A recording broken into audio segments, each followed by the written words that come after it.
ஓம் சாந்தி.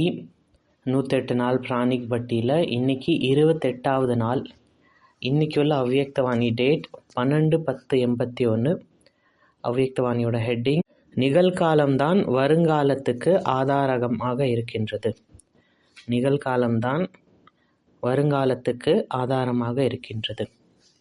இன்றைக்கி சிருஷ்டியோட ஆதி மத்திய அந்த் இந்த ரகசியத்தை சொல்லக்கூடிய அந்த பீஜ ரூப் ஞானக்கடல் சிவபாபா சொல்கிறார்.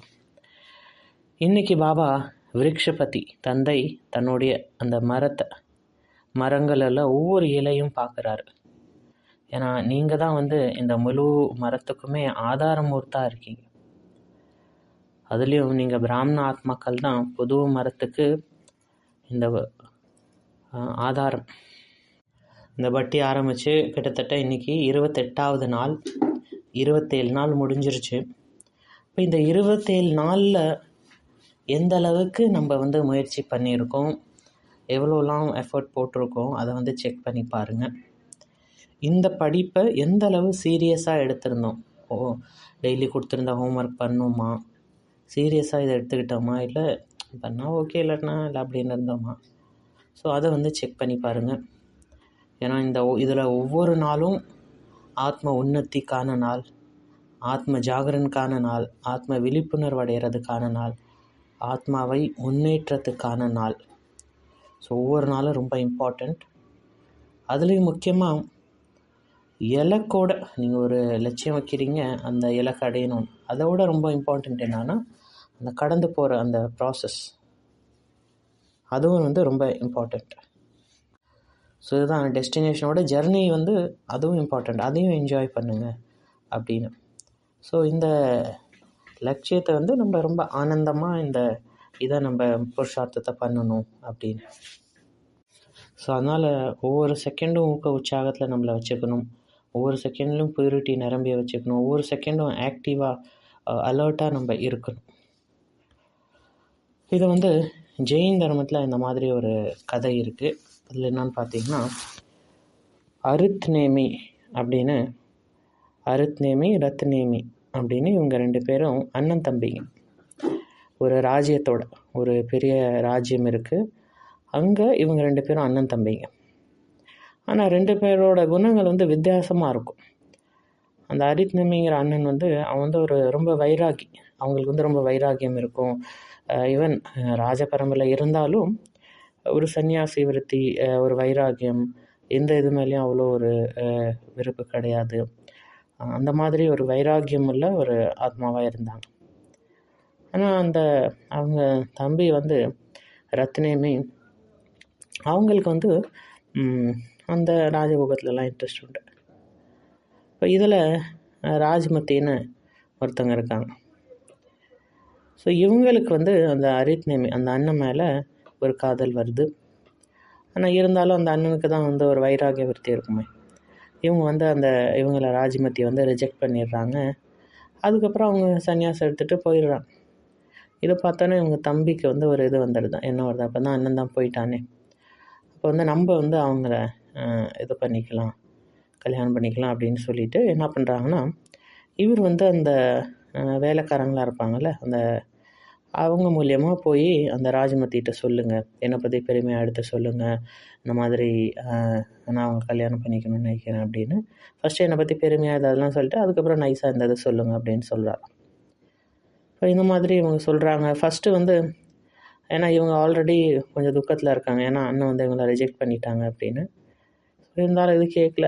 ஒவ்வொரு நாள் இவரே போய் மாதிரி சொல்லும்போது அவங்க என்ன சொல்கிறாங்கன்னா, சரி நாளைக்கு நைட்டு நீங்கள் வாங்க, நம்ம இதை பற்றி பேசலாம் அப்படின்னு.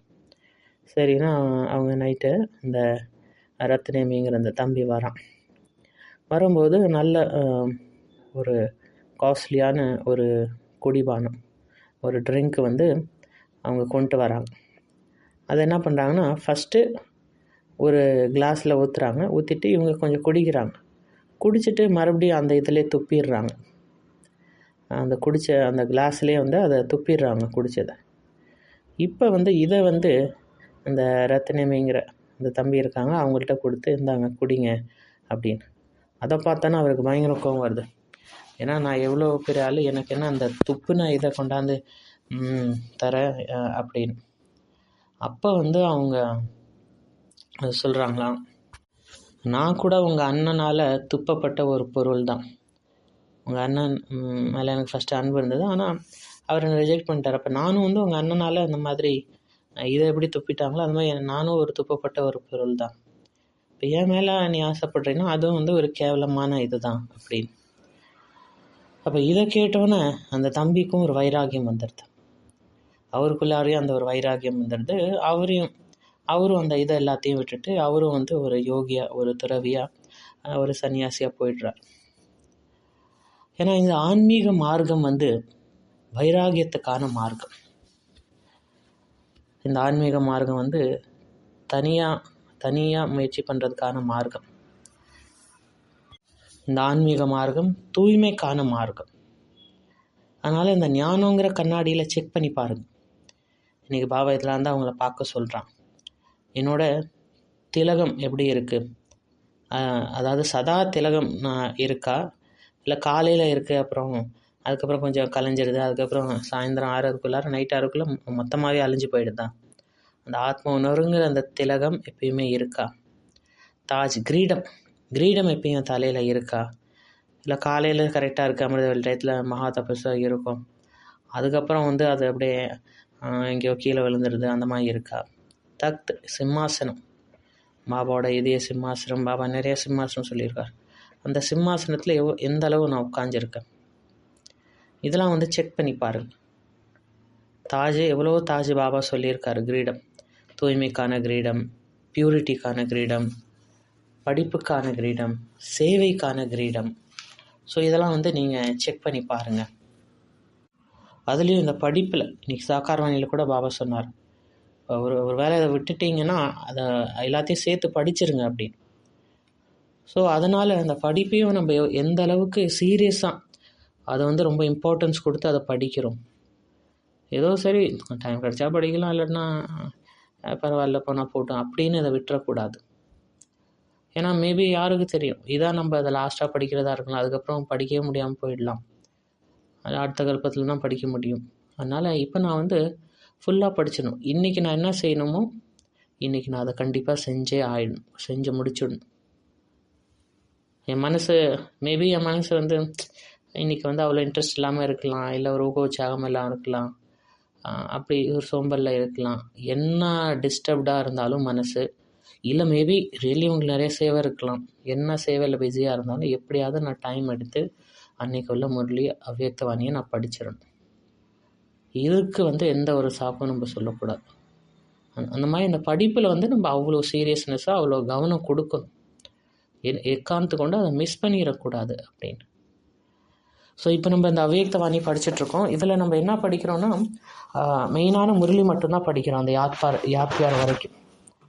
அதுக்கப்புறம் உள்ள அந்த பாட்டியோட சந்திப்பு அதெல்லாம் இப்போ நம்ம வந்து படிக்கிறதில்ல. மேபி நம்ம இதுக்கு இந்த சீசன் 1 முடிஞ்சோடனே அடுத்த சீசனில் நம்ம அதெல்லாம் கூட பார்க்கலாம். இந்த பாட்டியோட சந்திப்பெல்லாம் பாபா என்ன சொல்கிறாங்களோ அதை அடுத்த சீசனில் பார்க்கலாம். ஏன்னா அடுத்த இதுக்காக நம்ம விட்டு வச்சுருக்கோம். அது அடுத்து பாபா சொல்கிறாரு சிம்மாசனம். ஒன்று வந்து அகால் தக்த பாபா சொல்கிறாரு. அடுத்து வந்து பாபாவோட இதய சிம்மாசனம். இதெல்லாமும் வந்து செக் பண்ணி பாருங்கள். அடுத்து பாபா என்ன சொல்கிறாருன்னா, என்னோட உடல், மனம், மண், செல்வம் இதெல்லாம் வந்து எங்கே யூஸ் ஆகுது? சும்மா வேஸ்ட்டாக இது போகுதா, இல்லை சுயநலத்துக்காக யூஸ் பண்ணிகிட்ருக்கேனா, இல்லை விஸ்வ கல்யாணுக்காக யூஸ் பண்ணிகிட்ருக்கேனா, இதை வந்து செக் பண்ணி பாருங்கள். என்னோடய ஒவ்வொரு இதுவும் வந்து விஸ்வ கல்யாணுக்காக யூஸ் பண்ணணும். அதுக்கு என்னெல்லாம் பண்ணுறது, அதை பற்றி சிந்தனை பண்ணு. ஏன்னா இந்த காசு இருக்குன்னா, அந்த காசு அந்த ஜேபில் இருக்கும்போது அந்த காசோட சத்தம் கேட்கும்போது அது வந்து ஒரு போதை, அது ஒரு ஈர்ப்பு இருந்துக்கிட்டே இருக்குது. அதுதான் காசோட பவர். இன்னொரு விஷயம் என்னென்னா, காசுக்கு அது எவ்வளோ இருந்தாலும் பத்த மாட்டேங்குது, கம்மியாக இருக்க மாதிரி தான் தெரியுது. துவாபர யுகத்துலேருந்தே பார்த்தீங்கன்னா, ஒன்று வந்து இந்த சாப்பாடு எவ்வளோ சாப்பிட்டாலும் அந்த ஆசை அடங்க மாட்டேங்குது. அடுத்த காம விகாரம், எவ்வளோ தான் விகாரத்தில் போனாலும் அதுவும் வந்து இதாக மாட்டேங்குது, திருப்தி ஆக மாட்டேங்குது. மறுபடியும் இன்னும் தான் நிறைய கேட்டே இருக்குது. அதே மாதிரி இந்த காசுக்கான ஆசையும் இதுவும் வந்து அழிய மாட்டேங்குது. அது பாட்டுக்கு இருந்துகிட்டே தான் இருக்குது, பாட்டுக்கு வந்துட்டு தான் இருக்கும். இன்னும் காசு வேணும், இன்னும் காசு வேணும்னு. பக்தியில் அந்த பேண்டோரா பாக்ஸ்னு ஒன்று காமிச்சிருக்காங்க. அதில் அப்படி தான், அது எது போட்டாலும் அது வந்து நிரம்பாது, காலி ஆகிட்டே இருக்கும். அந்த மாதிரி இந்த பசி, வயிற்று பசி, அப்புறம் காமத்துக்கான பசி, அப்புறம் இந்த காசுக்கான ஆசை, இதெல்லாம் வந்து இன்னும் வேணும் இன்னும் வேணும்னு தான் தோண்டிகிட்டே இருக்குது. இது எப்பயுமே திருப்தி ஆகிறது கிடையாது. ஸோ அதனால் என்னுடைய ஒவ்வொரு விஷயமும் விஸ்வ கல்யாணுக்காக தான் யூஸ் ஆகணும். சுயநலத்துக்காக வேஸ்ட்டாக போயிடக்கூடாது. ஒரு ஊரில் ஒருத்தர் வந்து முடியாமல் இருக்கார். அவருக்கு வந்து ஒரு வைத்தியர் வந்து ஒரு மருந்து தராராம். இப்போ அவங்க என்ன பார்க்குறாங்கன்னா, அந்த வைத்தியர் என்ன சொல்கிறாங்கன்னா, நான் இந்த மருந்து தரேன், இந்த மருந்து கொடுத்து உங்களுக்கு ஒரு வேளை வேர்வை வந்ததுன்னா நீங்கள் வந்து உயிரோடு இருப்பீங்க. அப்படி வேர்வை வரல, இந்த மருந்து சாப்பிட்டு உங்களுக்கு வேர்வை வரலன்னா நீங்கள் சீக்கிரமாக இறந்து போயிடுவீங்க அப்படி. சரின்னா அவருக்கு வந்து அந்த மருந்து கொடுக்குறாங்க. அவருக்கு வேர்வை வரல. அப்போ என்ன புரிஞ்சுக்கிட்டாங்கன்னா, ஒரு சீக்கிரமாக இறந்துருவார் அப்படின்னு. அப்போ அங்கேயே வந்து ஒரு சர்ச் இருக்குது. அந்த சர்ச்சு ஃபாதர் என்ன சொல்கிறாருன்னா, இந்த மாதிரி இப்போ நீங்கள் இறக்க போகிறீங்களே, சர்ச்சில் எல்லோரும் வந்து இறைவன் நினைப்பாங்க. அந்த சர்ச்சு கட்டுறதுக்கு, அந்த சேவைக்காக உங்கள் காசு எழுதி வைங்கள, அது ஒரு புண்ணியம் தானே அப்படின்னு. சரின்னு ஒரு கோடி எழுதட்டுமா சர்ச்சுக்காக அப்படின்னு. அவர் பணக்கார ஆள் தான். சரி, அதனால் கேட்குறாரு, எழுதட்டுமா? சரி எழுதுங்க, நான் தான் இறக்க தான் போகிறேன், இந்த காசை வச்சுட்டு என்ன தான் பண்ணுறது அப்படின்னு அதை எழுத சொல்கிறாங்க. அடுத்து அவர் என்ன சொல்கிறாருன்னா, அந்த மாதிரி நிறைய அநாத ஆசிரமம் நிறையா இருக்குது. அங்கேயும் பாவம் பசங்க வந்து சாப்பாடு இல்லாமல் போதுமான வசதி எல்லாமே கஷ்டப்பட்டுட்ருக்காங்க. அவங்களுக்கு கொஞ்சம் நான் காசு எழுதட்டுமா அப்படின்னு கேட்குறாங்க. அப்போ அவர் சொல்கிறாரா, அந்த உடம்பு முடியாமல் இருக்குது, இல்லை இப்போ பாருங்கள் கொஞ்ச நேரத்தில் எனக்கு வந்து வேர்வை வந்துடும் அப்படின்னு சொல்கிறாராம். அதாவது என்ன சொல்ல வராங்கன்னா, அதான் அந்த டாக்டர் சொன்னார், வேர்வை வந்தால் உயிரோடு இருப்பீங்க, வேர்வை வரலன்னா இறந்துருவீங்க. அப்போ இதெல்லாம் கேட்டோன்னே இவ்வளோ கொடுக்கணுமான்னு அவருக்கு மனசு வரமாட்டேங்குதான். அந்த மாதிரி நம்ம வந்து கஞ்சனாக இருக்கக்கூடாது. ஸோ என்கிட்ட எதெல்லாம் இருக்கும், சில பேர்கிட்ட நிறைய காசு இருக்குது, ஆனால் இங்கே இது பண்ணுன்னு தெரியாமல் இருக்காங்க. அதெல்லாம் நம்ம நல்ல காரியத்துக்கு யூஸ் பண்ணிடணும். அதை பற்றி சிந்தனை பண்ணுங்கள். ஏன்னா இந்த லக்ஷ்மி, இந்த காசு வந்து ஸ்திரமானது கிடையாது. அது வரும் போகும், அது ஃப்ளோ ஆகிட்டே இருக்கும். அது எப்பயுமே ஒரே இடத்துல நிற்காது. அதனால் நம்ம அதை ஸ்ரீமத் படி நல்ல காரியத்துக்கு யூஸ் பண்ணிக்கணும். அதை வந்து நான் பிடிச்சி வச்சுக்கணும் அப்படின்னு நினைக்கக்கூடாது. வருதா அது ஸ்ரீமத் படி நல்ல காரியத்தில் யூஸ் பண்ணிடணும். அதனால் பாபா இன்றைக்கி இதெல்லாம் பார்க்குறாங்க. நீங்கள் தான் ஆதாரமூர்த்தம், நீங்கள் தான் வந்து வருங்காலம். நீங்கள் பாபா உங்களுடைய இந்த திலகம், உங்களுடைய கிரீடம், உங்களுடைய சிம்மாசனம், இது எல்லாத்தையும் பார்க்குறாரு. ஸோ அதனால் இன்றைக்கி ஃபஸ்ட்டு ஹோம்ஒர்க் அதான். இப்போ பாபா அதை பார்க்குறாங்கன்னா நானும் எனக்குள்ளார இதெல்லாம் சரியாக இருக்கா, ஞானங்கிற அந்த கண்ணாடியில் இதெல்லாம் செக் பண்ணுங்கள். இதுதான் ஃபஸ்ட்டு ஹோம்ஒர்க். அதுவும் ஃபுல் நாள் அந்த இதெல்லாம் அப்படியே இருக்கா. காலையில் அமிர்த வேலையில் பாபா நினைவு பண்ணுறோம், சார்ஜ் பண்ணிக்கிறோம், ஓகே, அப்போ நல்லாயிருக்கு. ஆனால் அப்படியே அந்த நாட்கள், அந்த டைம் போக போக மத்தியானம் சாயந்தரம் நைட் ஆக ஃபுல்லாக டிஸ்சார்ஜ் ஆகிட்டு. அதனால தான் அந்த நுமாஷாமி யோகம் நம்ம பண்ணி நம்மளை சார்ஜ் பண்ணிக்கணும். இல்லைனா என்ன ஆகுது, காலையில் ஓகே யோகா பண்ணுறோம், மொழி கேட்குறோம், அது வரைக்கும் நல்லா இருக்குது. அப்புறம் வேலைக்கு போகும்போது அந்த இதில் பிஸி ஆகிடுறோம், அந்த டயர்டில் வரும். சில பேர் பார்த்திங்கன்னா ஒர்க்கே ரொம்ப டைம் இருக்கனால போகிறது வர்றதுக்கே டைம் போயிடுது. ஈவினிங் யோகா கூட அவங்களால பண்ண முடிய மாட்டேங்குது. அப்புறம் டயர்டாக வராங்க, வீட்டில் சாப்பிட்டுட்டு அப்படியே ஃபோன் பார்த்து திடாம்னு பெட்டில் வந்து படுத்துடுறாங்க. அந்த மாதிரி இருக்கக்கூடாது. நிறையா குமார்ஸ், நிறையா ஒர்க் பண்ணுறவங்க பார்த்திங்கன்னா 2 மணி நேரம் 3 மணி நேரம் ட்ராவலுக்கே போயிடுது. அப்புறம் புருஷார்த்தத்துக்கு எங்கேயும் டைம் கொடுக்க முடியும். நல்ல புருஷார்த்தம் பண்ணணும், அதுக்கு நல்ல டைமும் கொடுத்தாகணும். நம்ம லைஃப்பை செக் பண்ணி பார்க்கணும். உலகாயுத விஷயத்தில் நம்ம நிறைய டைம் வேஸ்ட் ஆகிடக்கூடாது. இந்த வேலைக்கு ஓகே பாபா ஸ்ரீமத் படி உங்களுக்கு பண்ண வேண்டியது இருக்குன்னா அது பண்ணுங்கள். ஆனால் அதிலே வந்து எல்லா டைமும் வேஸ்ட் ஆகிடுது, அந்த மாதிரி இருக்கக்கூடாது. இல்லை சில பேர் சோஷியல் ஒர்க் அதெல்லாம் பண்ணுவாங்க, அதுலேயும் வந்து ரொம்ப டைம் வேஸ்ட் ஆகிடக்கூடாது. அப்போ செக் பண்ணிக்கிட்டே இருங்க. இதெல்லாம் பண்ணிவிட்டு புருஷார்த்தமும் ப்ராப்பராக பண்ணுறேன்னா அதுவும் வந்து ரொம்ப இம்பார்ட்டன்ட். அடுத்து வந்து இன்ஃபோகிராஃபிக். ரெண்டாவது ஹோம்ஒர்க் என்னென்னா, ஒரு பக்கம் பிராமணாத்மா, இப்போ நான் பிராமணாத்மாவாக இருக்கேன், இன்னொரு பக்கம் தேவதா ஆத்மா, 2 இது எழுதிக்கோங்க. அப்போ இந்த பிராமன்லேருந்து தேவதா ஆகிறதுக்கு நான் எந்தெந்த ஸ்டேஜு, எந்தெந்த விஷயங்கள், எந்தெந்த சேலஞ்ச், என்னத்தெல்லாம் நான் கடந்து போக வேண்டியது இருக்குது, அதை வந்து நீங்கள் நடுப்பற எழுதணும். பாபாவும் இந்த முரளியில் வந்து பார்த்திங்கன்னா 3 விஷயம் சொல்லியிருக்காரு. ஒன்று தூய்மை, அடுத்து வந்து படிப்பு, அடுத்து வந்து சேவை. இந்த 3 விஷயத்தையும் செக் பண்ணி பாருங்கள் அப்படின்னு. ஸோ இப்போ நாங்கள் கூட என்ன யோசிக்கிறோன்னா, இப்போ உலகத்தில் எவ்வளவோ கோர்ஸ் இருக்குது, டிகிரி இருக்குது, டிப்ளமோ இருக்குது. அந்த மாதிரி இங்கே கூட நம்ம பாபா வீட்டில் ஒரு டிப்ளமோ ஆரம்பிக்கலான்னு இருக்கோம்.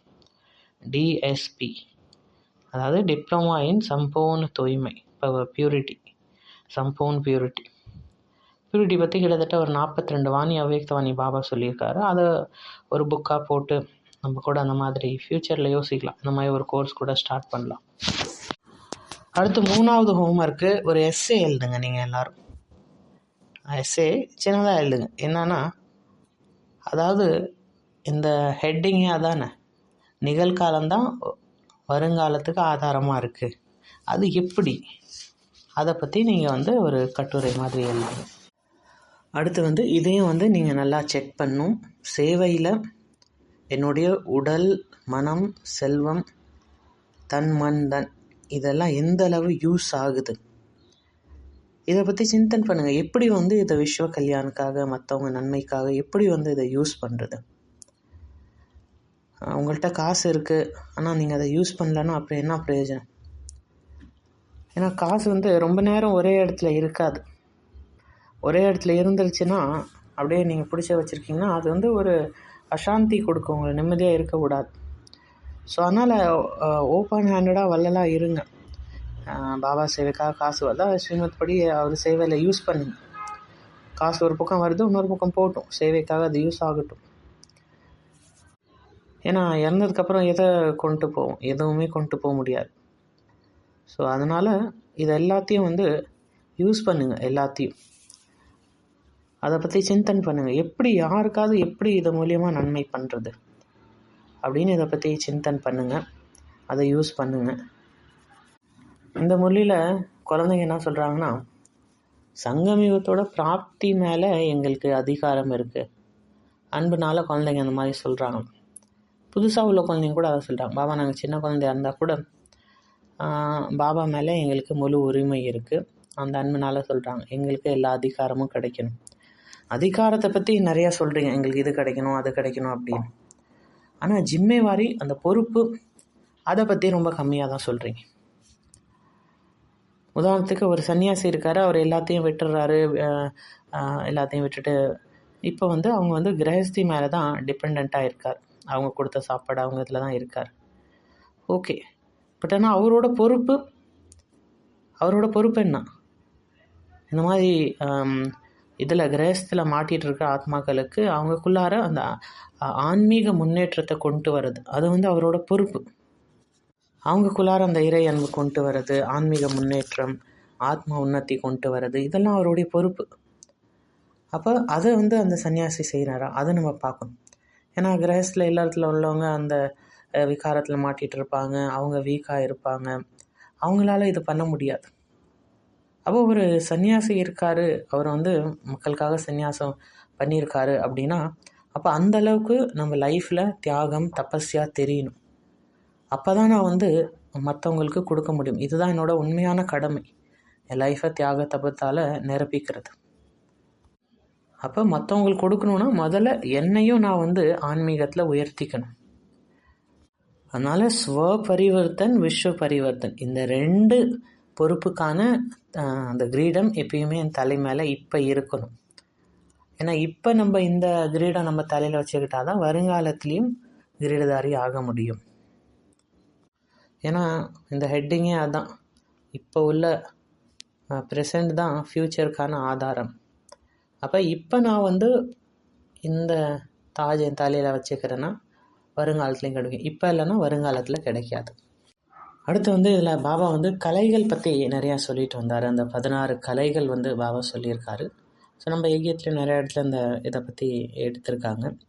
ஸோ அதில் ஒவ்வொரு கலையாக நம்ம வந்து பார்க்கலாம். அதில் ஃபஸ்ட்டு கலை வந்து பார்த்திங்கன்னா நண்பர்களை ஜெயிக்கக்கூடிய கலை. சில பேருக்குள்ளார இந்த இது நேச்சுரலாகவே இருக்கும். அவங்க எங்கே போனாலும், யார்கிட்ட போனாலும் அவங்க கூட அவங்க மிலன்சார் ஆகிடுறாங்க. அவங்க கூட அவங்க மிக்ஸ்அப் ஆகிக்கிறாங்க, அவங்க ஃப்ரெண்ட் ஆக்கிக்கிறாங்க. சில பேர் வந்து இதுக்கு ஆப்போசிட்டாக இருப்பாங்க. அவங்க யாரு கூடயும் மிக்ஸ் ஆக மாட்டாங்க. இன்னும் அவங்க ஈகோ கூட இருக்கலாம்.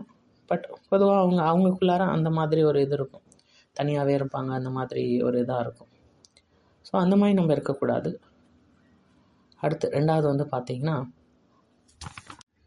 லோக்ரஞ்சன் கலா, விவகார் கலான்னு சொல்கிறாங்க. மற்றவங்க கூட எப்படி டீல் பண்ணணும், அந்த ஒரு கலை. யாருக்கிட்ட எந்த நேரத்தில் நான் எப்படி பேசணும், எப்படி நடந்துக்கணும், அவங்கள எப்படி திருப்திப்படுத்தணும். ஸோ இதெல்லாம் வந்து இதுவும் ஒரு கலை. மேபி அவங்க ஞானியாகவே இருக்கலாம். பட் இருந்தாலும் எந்த நேரத்தில் அவங்க ஸ்திதி எப்படி இருக்கும்னு சொல்ல முடியாது. எப்பயுமே ஒரே மாதிரியே இருக்குன்னு சொல்ல முடியாது. ஸோ அதை புரிஞ்சுக்கிட்டு, நம்ம கூட உள்ள ஆத்மாக்களை புரிஞ்சுக்கிட்டு, அவங்க எவ்வளோ பெரிய மகாரதி யாராக வேணாலும் இருக்கலாம். பட் இருந்தாலும் எப்பயுமே ஒரே மாதிரி இருப்பாங்கன்னு சொல்ல முடியாது. ஸோ அதெல்லாம் நம்ம புரிஞ்சுக்கிட்டு அதுக்கேற்ற மாதிரி நம்ம அவங்கள்ட்ட நடந்துக்கணும். 3வது வந்து மாற்றம் செய்யக்கூடிய கலை. இதுதான் பரிவர்த்தன் கி கலா அப்படின்னு சொல்கிறாங்க. அதாவது என்னை வந்து நான் அவ்வளோ வந்து ஃப்ளெக்சிபிளாக வச்சுக்கணும். எப்போ எந்த மாதிரி மாறினா கூட நான் அதுக்கு ரெடியாக இருக்கணும். டைம் இப்போ நேரத்துக்கு ஏற்ற மாதிரி இந்த மாதிரி நம்ம இருக்கணும்னா அந்த மாதிரி நம்மளை வந்து அட்ஜஸ்ட் பண்ணிக்க ஃப்ளெக்சிபிளாக இருக்க கற்றுக்கணும். இல்லை நான் வந்து இப்படி தான், நான் என்னால் மாற முடியாது, இல்லை நான் இந்த டயத்தில் இது பண்ணி தான் ஆகணும் அப்படின்னு நம்ம அந்த ஒரு இதாக இருக்கக்கூடாது. ஸோ அதுவும் வந்து நேரத்துக்கு ஏற்ற மாதிரி நம்மளை வந்து அட்ஜஸ்ட் பண்ணிக்கிறதுக்கான, நம்மளை மாற்றம் செய்வதற்கான அந்த கலை தெரிஞ்சுக்கணும். 2 விஷயம் பாபா சொல்கிறார். ஒன்று வந்து பரிவர்த்தன், இன்னொன்று வந்து பரிவர்த்தன். அப்போ அந்த பரிவர்த்தன்னா என்ன? ஸோ இது வந்து ஹோம்ஒர்க். இதை வந்து நீங்களே வந்து கண்டுபிடிங்க. அடுத்து 4வது கலை வந்து சந்தோஷமாக திருப்தியாக இருப்பதுக்கான கலை. என்ன ஆனாலும் சரி, எவ்வளோ இப்போ ரீசெண்டாக கூட பாபா தான் சொன்னார், யார் என்னை இன்சல்ட் பண்ணாலும் சரி, என்னை எதிர்த்தாலும் சரி, இல்லை என்னை பற்றி இல்லாத பொல்லாத சொல்கிறாங்க, என்ன ஆனாலும் சரி, நான் வந்து சந்தோஷமாக திருப்தியாக இருப்பேன். ஏன்னா மக்களோட நேச்சர் அந்த மாதிரி தான். அவங்க வந்து ஸ்திரமான கிடையாது. இன்றைக்கி நம்மளை ரொம்ப புகழ்ந்து பாடுவாங்க, அடுத்த நாள் அவங்களே நம்மளை பற்றி தப்பாக பேசுவாங்க. ஸோ இதெல்லாம் இருக்கும். ஆனால் அதெல்லாம் இருந்தால் கூட நான் வந்து ஸ்திரமாக இருக்கணும். ஒரு ஃபோட்டோ கூட ஒன்று காமிச்சிருந்தாங்க காமெடியாக. என்னென்னா, ஒருத்தன் ஓடிட்டுருக்கான், அவன் பின்னாடி வந்து சிங்கம் ஓடுது. அது கீழே என்ன எழுதியிருக்குன்னா, யாரெல்லாம் அவங்க பின்னாடி ஓடுறாங்களோ அவங்க வந்து உங்கள் ஃபாலோவர்ஸ்னு அர்த்தம் இல்லை. அதாவது அந்த சிங்கம் அவங்க பின்னாடி எதுக்கு ஓடுதுன்னா அவனை சாப்பிட்றதுக்காக ஓடுது. நம்ம என்ன புரிஞ்சுக்கணுன்னா, இந்த சிங்கமும் அவங்களோட ஃபாலோவர் போல் இருக்குது, அவங்களோட ரசிகர் போல் இருக்குது, அதான் ஓடுது அப்படின்னு. அப்படி கிடையாது. மேபி சில பேர் உங்கள் வாழ்க்கையில் உங்களை ஏன் ஃபாலோ பண்ணுறாங்க, ஏன்னா அவங்க என்ன இவன் எப்போ தப்பு பண்ணுவான், எந்த தப்பை நம்ம சொல்லலாம் அப்படின்னு அதுக்காகவும் உங்களை ஃபாலோ பண்ணிகிட்ருப்பாங்க நிறைய பேர். அதுவும் எப்படி சொல்லலான்னா, ஞான யுக்தா, யோகி யுக்தா, யுக்தி யுக்தா எப்படி இவன் தப்பை எல்லோரும் முன்னாடி சொல்லலாம் அப்படின்னு. ஏன்னா சும்மா டைரெக்டாக தப்பு சொல்லிட்டா, நீ என்ன எல்லாரை பற்றியும் குறை சொல்கிற அப்படின்னு சொல்லுவாங்க. அதை வந்து இந்த மாதிரி ஞான யுக்தா, யோகி யுக்தா, ஸ்ரீமத் படி இது பண்ணி அதை வந்து அப்படி ஒரு இதாக சொல்லும்போது நம்ம மற்றவங்களும் யோசிப்பாங்க, ஆமாம் இவர் சொல்கிறது சரிதான் அப்படின்னு. அந்த மாதிரி சில பேர் இருக்கா. அடுத்த 5வது கலை அட்மினிஸ்ட்ரேஷன் மற்றும் ஆர்கனைசேஷன். ஸோ இதுவும் நமக்கு தெரிஞ்சிருக்கணும்.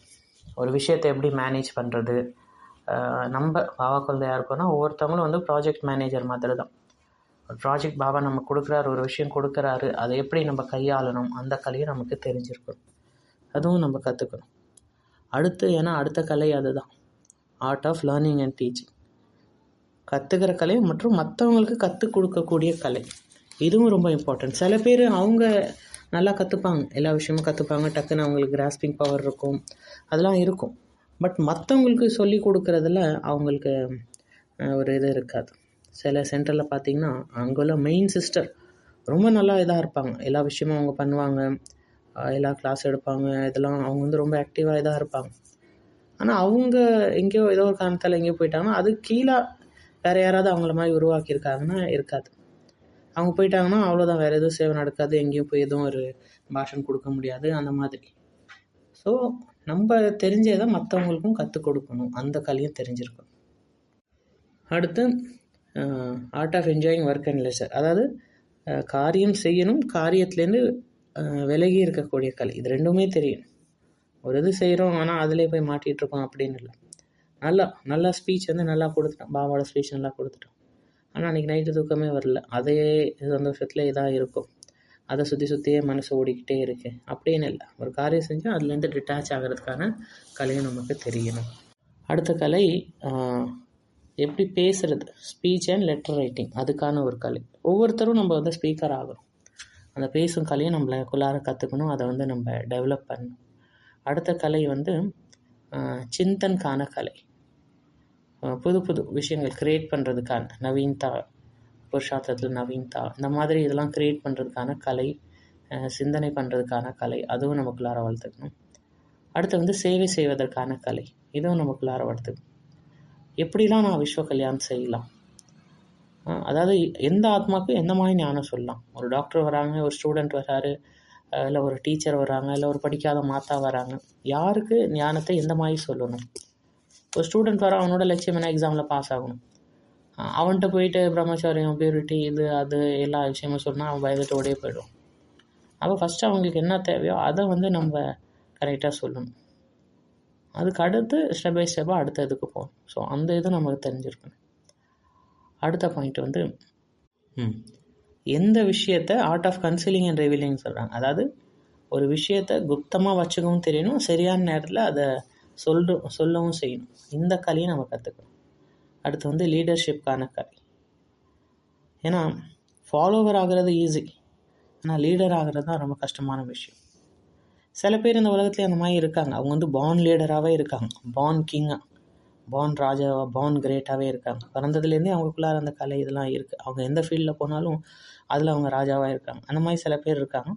சில பேர் அவங்களுக்குள்ளார அந்த கலை, அந்த இதெல்லாம் வளர்த்துக்கிறாங்க. அடுத்து வந்து பாலனை செய்வதற்கான கலை. ஸோ அதுவும் வந்து ஒரு கலை, அதையும் நம்மளை வளர்த்துக்கணும். அடுத்து வந்து பார்த்திங்கன்னா art of comedy and humour, இந்த விஷயமும் நமக்குள்ளார இருக்கணும். எப்பயுமே டூ மச் சீரியஸாக இருக்கக்கூடாது. ஒரு விஷயத்தை வந்து காமெடியாக எப்படி எடுத்துக்கிறது, அந்த ஒரு கலையை நம்ம கற்றுக்கணும். அடுத்து வந்து ஹெல்த்தியாக ஆத்மா, உடல், மனது இதெல்லாம் எப்படி வந்து ஹெல்த்தியாக வச்சுக்கிறது, அதுக்கான ஒரு கலை, அதுவும் வந்து நம்ம கற்றுக்கணும். அடுத்த கலை வந்து உடஞ்சி போன ஒரு விஷயத்தை, மோசமான ஒரு விஷயத்தை எப்படி நல்லதாக மாற்றுறது, பிக்டி கோ பனானே வாலா, பாபாவோட டைட்டிலும் அதான். வேஸ்ட்டான ஒரு விஷயத்தை எப்படி பெஸ்ட்டாக மாற்றுறது, அந்த ஒரு கலையும் நம்ம கற்றுக்கணும். ஸோ அதனால் இதுலேருந்து நம்ம என்ன பண்ணலான்னா, இன்றைக்கி ஒரு விஷயம் என்ன பண்ணலான்னா, ஃபஸ்ட்டு ஒரு சின்ன ஒரு சேஞ்ச். நம்ம பிரேக்ஃபாஸ்ட் இன்னையிலேருந்து நம்ம ஒரு உறுதி சங்கல்பம் எடுத்துக்கலாம். என்னென்னா இன்னையிலேருந்து நான் காலை நேரம் சாப்பாடு, அது மட்டும் ஃப்ரூட், காலை நேரத்தில் நான் ஃப்ரூட் மட்டும் என்ஜாய் பண்ணுவேன். காலையிலே வந்து நம்ம எதுவும் சமைச்ச உணவு சாப்பிட வேண்டாம். ஏன்னா காலையிலே இந்த சால்ட்டு உங்கள் இதில் போட்டிங்கன்னா அப்புறம் முழு நாளும் பசி எடுத்துக்கிட்டே இருக்கும். ஸோ அதனால் புதுசாக ஒருத்தவங்க பண்ணுறீங்களா, இந்த ஃப்ரூட் ஃபாஸ்ட் பண்ணுறீங்கன்னா நீங்கள் 2 வேளை கூட எடுத்துக்கலாம். இப்போ உதாரணத்துக்கு காலைல ஒரு 8 மணிக்கு ஃப்ரூட் சாப்பிட்றீங்கன்னா மறுபடியும் ஒரு 11 மணிக்கு மறுபடியும் நீங்கள் ஃப்ரூட் சாப்பிட்லாம் பசிக்கும் போது.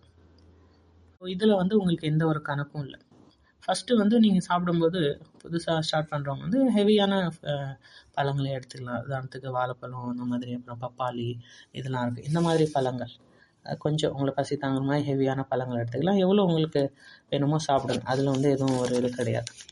ஏன்னா இது எதுக்குன்னா, நம்ம ஒரு வண்டி இருக்குன்னா எடுத்தோடனே 5th கியரில் ஃபுல் ஸ்பீடில் ஓட்ட மாட்டோம்.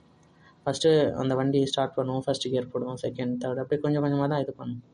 ஸோ அதனால் காலைல எந்திரிச்சோடனே ஹெவியான சாப்பாடு, தோசை, இட்லி, பூரி, பொங்கல், பொண்ணு அந்த மாதிரி ஹெவியான சாப்பிட்டோன்னா அது உடம்புக்கு ரொம்ப கஷ்டமாக இருக்கும்.